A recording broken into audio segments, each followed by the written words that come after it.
You know what I realized when I record this video? Like the last couple of days, I've been only recording and then post it. And I'm like, there's something weird happen in between, which is like when I was live, like doing live stream, it's more easy operational wise and also technical wise and the way I present myself because it's like I'm talking to you, so it's more like it's a lot easier. But when I'm recording, it sounds like it's a lot difficult, which is weird. So because I think like I'm babbling the first 10 minutes to just like give an update about what is going on in my life real time, and that's been like the opening of how I presented what I want to share, um, how I want to share things. But it's like there are things that felt off, and I'm like, I don't know why. But I think the comfortable feeling is actually less than when I was actually live. So it's kind of like a double-edged sword to begin with. And I want to like give you an update about the project that I am doing, the cutting cord that I'm doing, because I'm cutting talking to myself. And what I notice is that whenever I don't have anything to say, if I'm not really talking, and not because I'm pretty much more expressive than the version that I was once, and this expression sometimes need some channel, and I don't want to give it away in the way of I'm talking to myself. I want it to be like exchange between me and someone else, but that's not happening. So I'm like, start to deliberately, like groundedly coming back to my own body. Like I'm being so conscious to not talk to whatever vision I have in my mind. And I'm like, I'm feeling like I'm more present, like I'm here. Like I'm not swaying in my own imagination, in my own downloads and all that stuff. And I'm like, this is something interesting.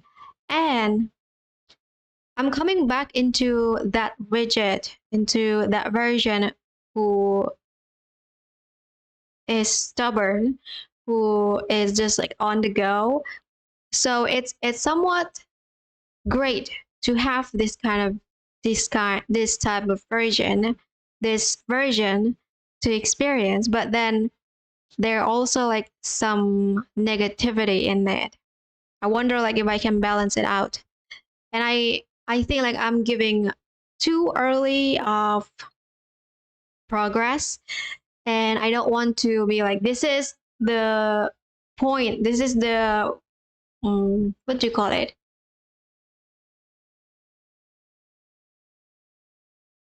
oh, I forget the word. What do I remember? Limestone. This is like the point of reference, and I'm like, no, this is still like in the progress. Like we are not in the point of reference yet, but this is what I experienced from having the cutting cord of not talking to myself anymore. And I'm like, it's weird. But I also think like why am I having such a hard time recording the live stream, this silent live stream, is because I don't talk. The momentum inside of me is just not moving the way it used to. Because if I'm talking to myself, I'm more expressive, and there are flows that happening between my thoughts that help me to connect the words that I want to say. But sometimes I also um I have too many words that say nothing, and having myself not to talk when nobody is around is actually helping me to connect whatever words I want to convey, and which is helpful.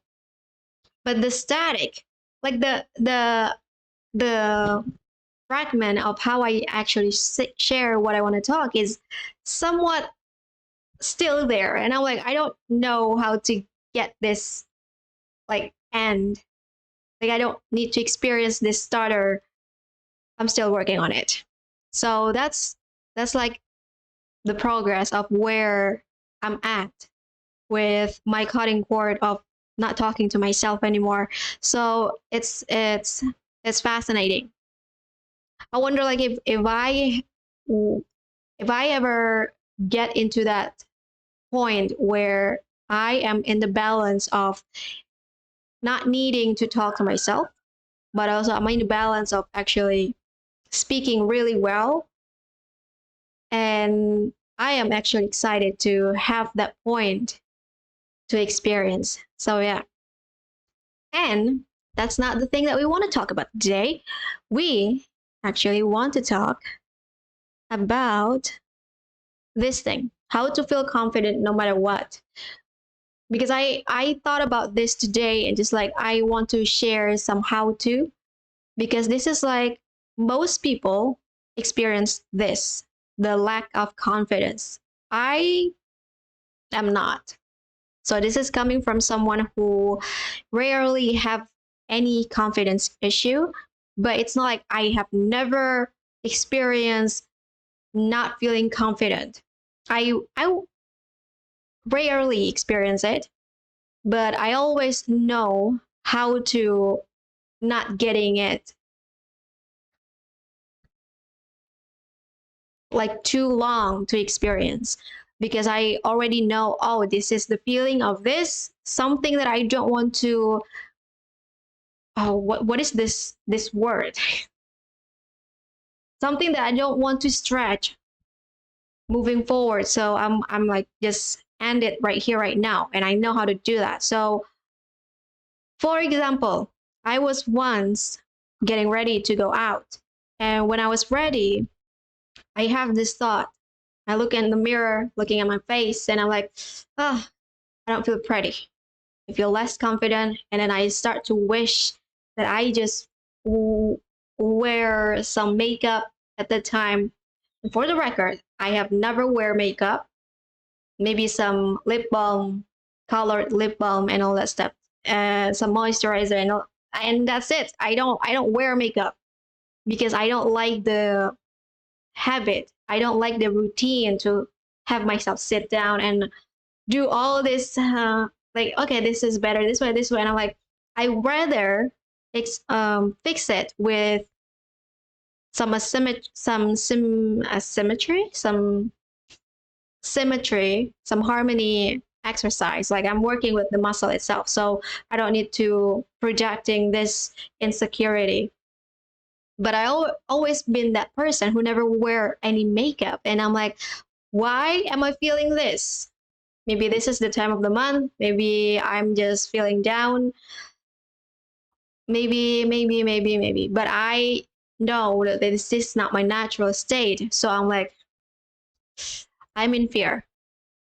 I'm afraid that people will look at me and they say, oh my God, you're so ugly. But I always have this face. I've always have this style. So it doesn't make sense for me to so suddenly change whatever style I'm in. And I'm like, exactly. So what is this? I don't know. I just have the feeling that I feel ugly, and that day is actually the day I feel it the most. And I'm like, you know what? Who are you kidding? Am I like joking to myself? Like, stop it. And then when I say stop it, that's it. Nothing more. And I just go out as usual. No makeup, plain, and I just meet my friends and all that stuff. Nobody say shit, because no one have ever say it to my face like, oh my god, you look ugly. Never. No one.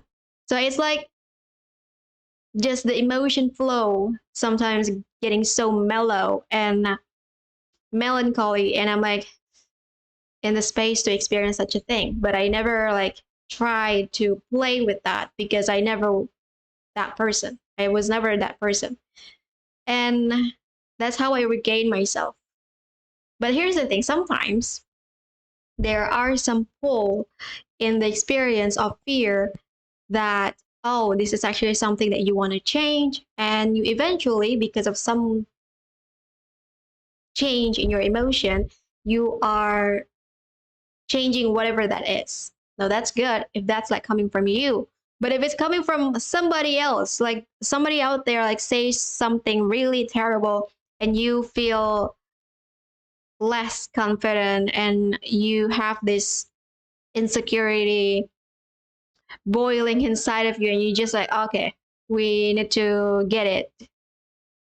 Like, we need to end it by not having this situation. Now, I would say if you are that type of person, I would say that you are escape. You're trying to escape whatever your natural rhythm is. Because if you understand that your momentum has lead you to that space, and that space is the natural progression of whatever it is that you experience, then that is your truth. You can't change it. And when you are jumping the timeline to something else, you are betraying yourself because that's not your truth. So understanding this is actually really powerful to know, like, okay, am I actually changing because I'm not confident and I try to make myself feel confident? Because whatever circumstances you're in, whatever present time you're in, you actually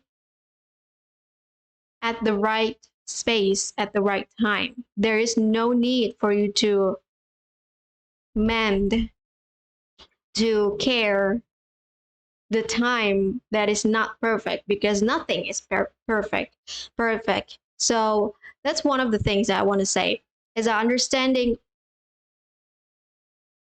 the momentum of your past, the before time that you experience that thing that let you feel less confident. If it's coming from someone else, well, it's coming from them. They have something to say. Maybe like it's not up to their standard. Maybe it's like they have a place they want to go and they want to have you on board with them. But if you're not, then you don't need to follow it. And also like understand that do you also want that thing? And the vision of your future is also guiding you to understand, mm, actually, I don't need to change anything. I don't need to feel feel less confident than where about the place that I am, about the space that I am, because this is like my natural state, my natural rhythm, my natural progression. There's nothing else that I need to be or go or after because I'm not confident in my own space. First is understanding the fear.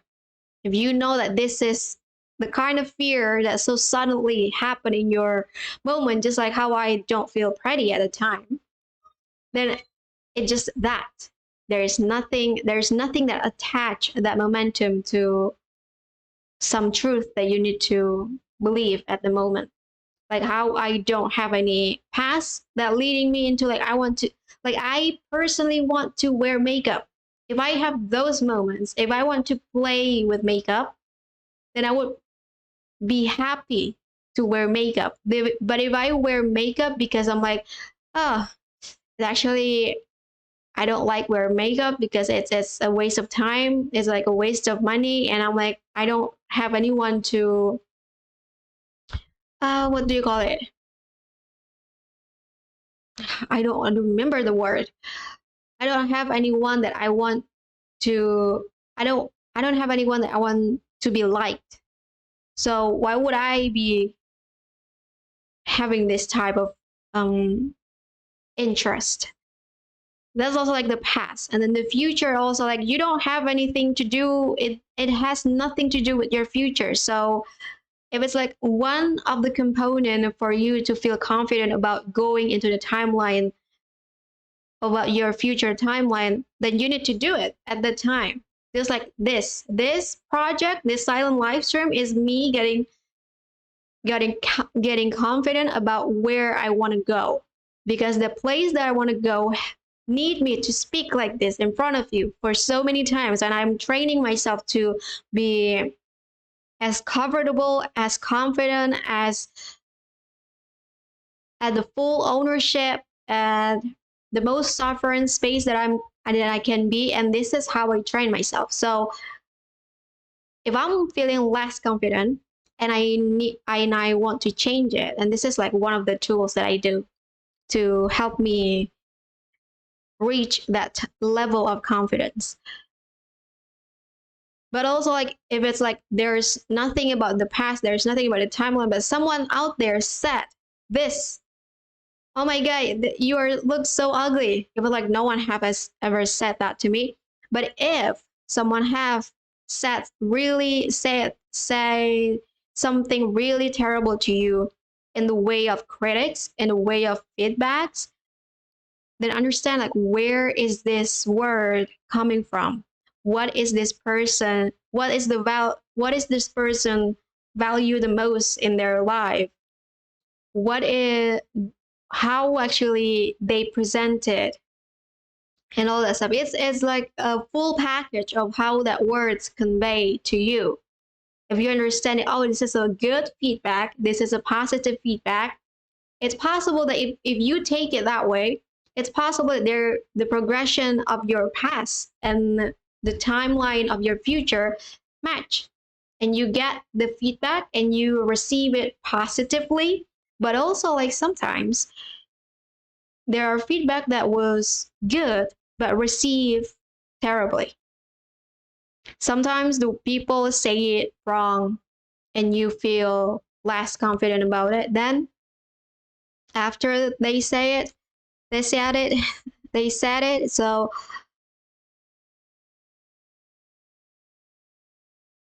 what am I trying to convey? I just forgot about it.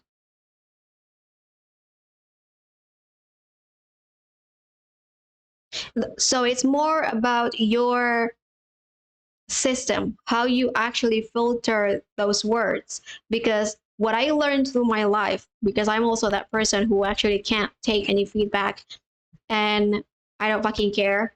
And also, like, I don't want you to criticize whatever I'm doing, because I also don't know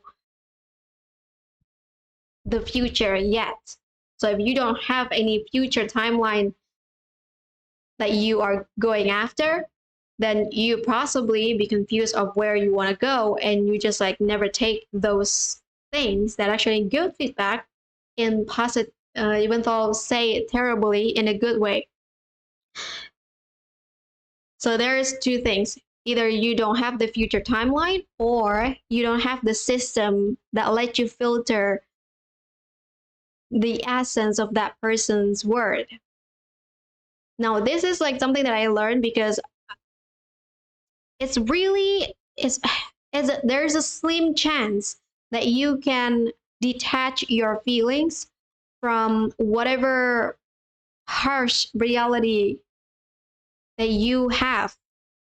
Because if you can see it in such a neutral way, you start to see, oh, actually, this person say it this way, it's not wrong, even though the way they say it is wrong.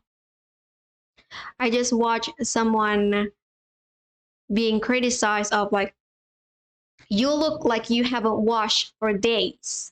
I feel like it's more common to give an example of Asmongold.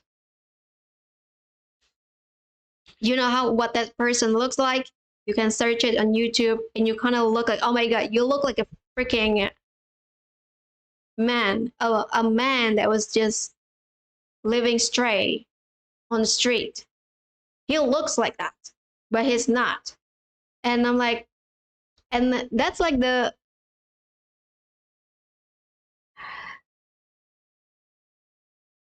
that's the example that I watch in this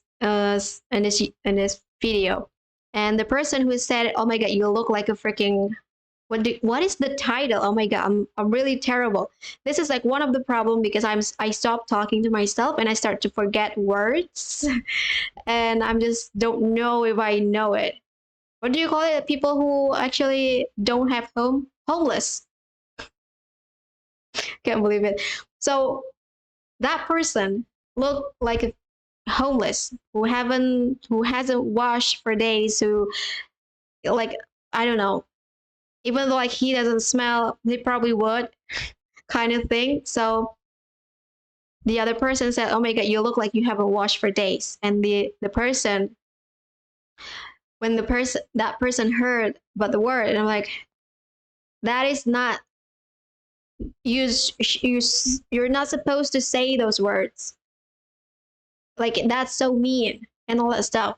Now, if you have the system to support yourself in the times like that, you will possibly ask more. Like you become attentive. Like what does that mean? Why? Why? And you start to know the reason, and you start to have the conversation, and you start to dial into the essence of this person's word. Why did they say it? What is the true meaning of this? Is it something that I can take? So if you have that filter and you start to go into the essence of the word that the person said, even though terribly received, you can start to see, oh, this person just say it this way because they value looks. They value that the person is clean, that is not looking like a freaking homeless and all that stuff, that looks like you have some knowledge and all that stuff, just not stupid and all. And there are some of the standards that person has, that if you can start filtering like that, you can have the right way to respond. And you can say like, oh yeah, I I may look like this because I don't have that, but I have washed. So thank you for saying it. I will take it to accountable. I will take it if I'm ready to actually be the person that you think I need to be. But right now I don't. So thank you for saying it. No, whether you have a better relationship with that person or not, it's also up to that person, because they need to know this is the difference between you and me. If you don't want to like ignore the difference, then you can stay away. That's like the simplest way to think about it. And that's you understanding that the critics can be a really great feedback, a really great conversation, a really great relationship building without making it sound harsh. And I learned that because I don't have anyone that teach me how to understand human emotion. It's because I can say to you that I'm actually pretty much at the entrance of psychopath. I understand that very deeply when I was young, because I did an MBTI test, personality test, and it showed me that I have a really underdeveloped emotional skill, and that affect me to the relationship, that affect me to conversation, that affect me to emotion, and my expression is so cold and all that stuff. And it affect me that I cannot reach, that I cannot do my mission that I set it when I was 8. And I'm like, okay, let's change it. And that's how I become more social, and that's how I become more emotionally expressive, emotionally understanding, emotionally aligned, and all that stuff. So it's it's a work. And being confident is actually one of the things that I learned the most, because there's nothing wrong with where you are. If you start making it wrong, then you just feel less confident. But why? And I have shared that you can look at from that you can look the moment if it's like aligned with anything else in your time, in your life. If it is, then you can start moving forward and understand that that is the way. You need to do it. You need to change. You need to train yourself. So yeah, I hope this is get you something, because it's basic for me. And I think like if someone out there is um socially intelligent, like they're really good at social relationship, they won't need to learn this because they know it. I am not one of this person, but I have never feel less confident in anything because I'm psychopath also. Part of the tricks. So yeah. And I don't know why about you, but I'm actually an INTJ. And INTJ as a woman is exceptionally rare. And because sometimes women have more feeling.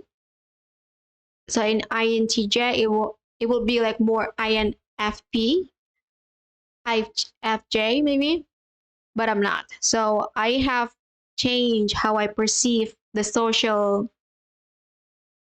thing to such a degree that I change my personality test. So whenever I test MBTI again and again, it changed from this to this to this to this to this. And now I get into the meditator and still INTJ. So strategies. So yeah, as one of the things that would possibly be no knowledge for you, but I just want to share it. So yeah, how to feel confident no matter what. That's how I do it. And I hope that you got something from this. And thank you for watching. I'll see you tomorrow.